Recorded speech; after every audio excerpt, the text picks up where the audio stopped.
Good day everyone and welcome to Aquatica. By the way, I'm Trainer Bert and I would like to meet my friends together with the trainers one at a time. On your left side, there are the female South American sea lions that we have.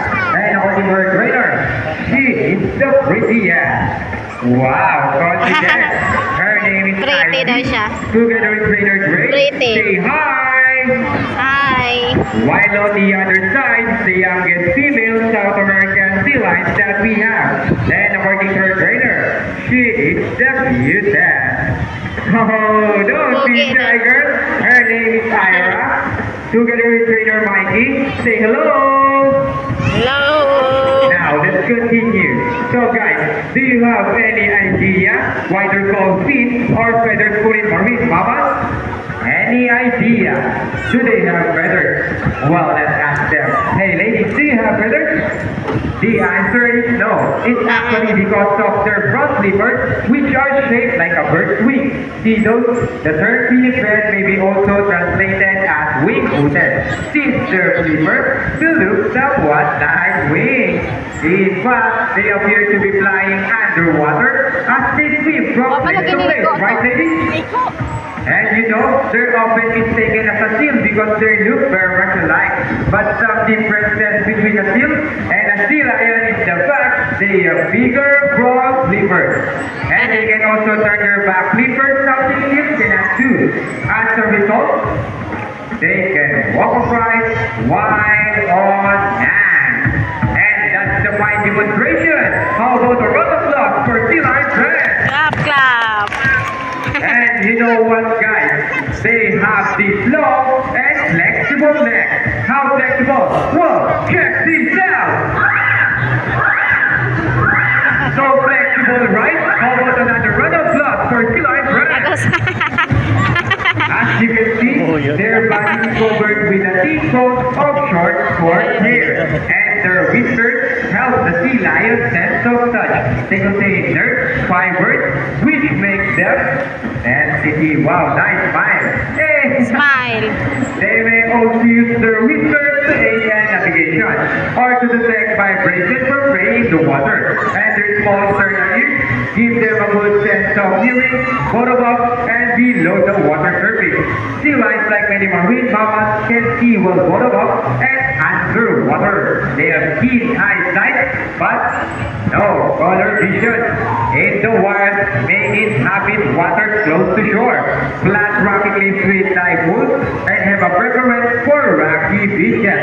They have excellent climbing abilities, which can easily scale rocky cliffs. Well, check this out. Journey called front flippers.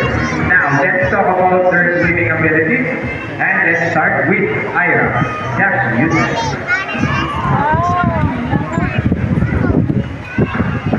Sea lions generally cruise at around 11 miles per hour, using the rowing movement of their front flippers, while their back flippers are stretched out behind their bodies, functioning as rudder for steering.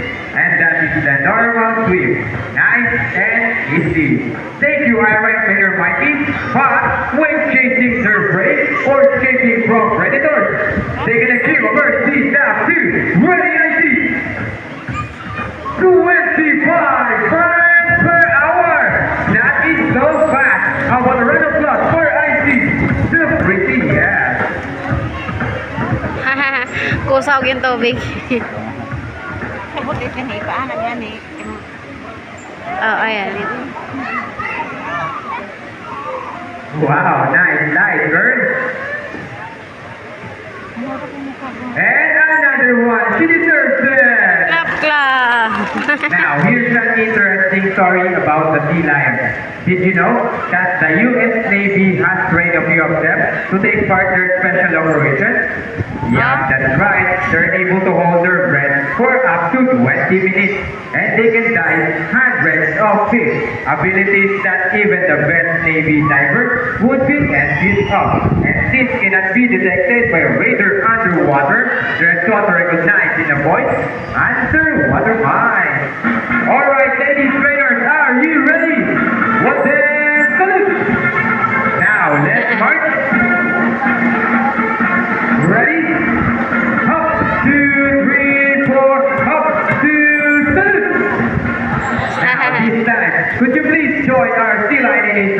In a count of three, everybody please salute and make this one loud.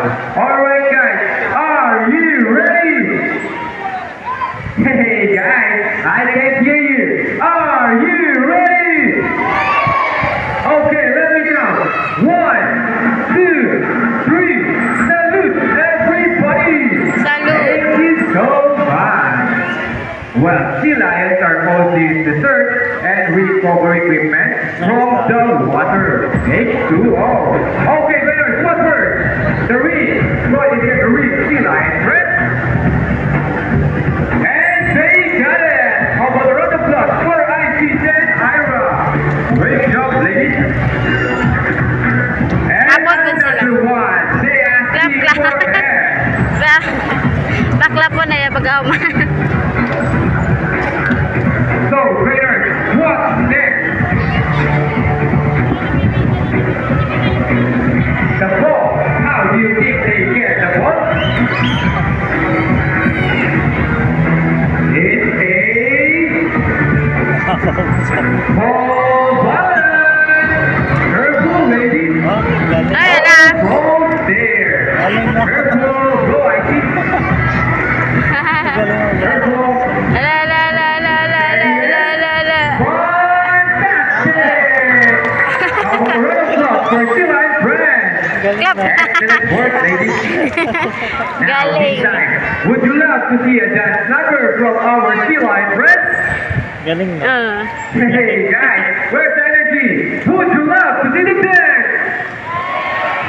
Well, here's my group. Ano na naman yan?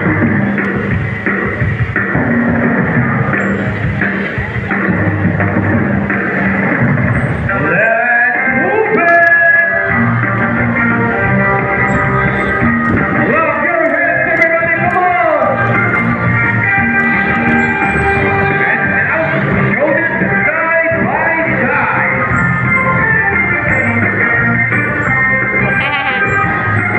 And the flipper dancing. Rumble rising into the water. The water falling.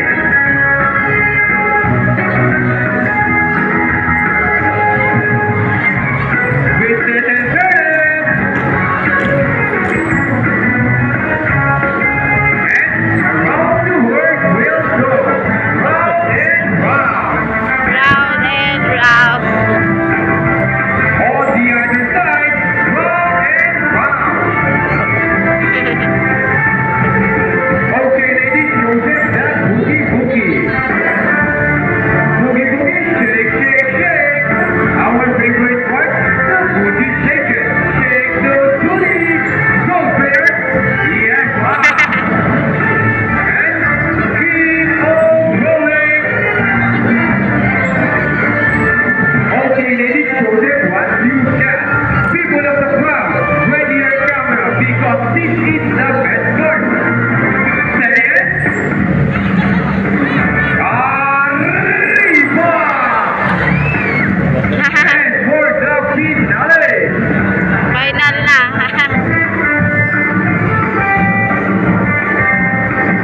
Steady it.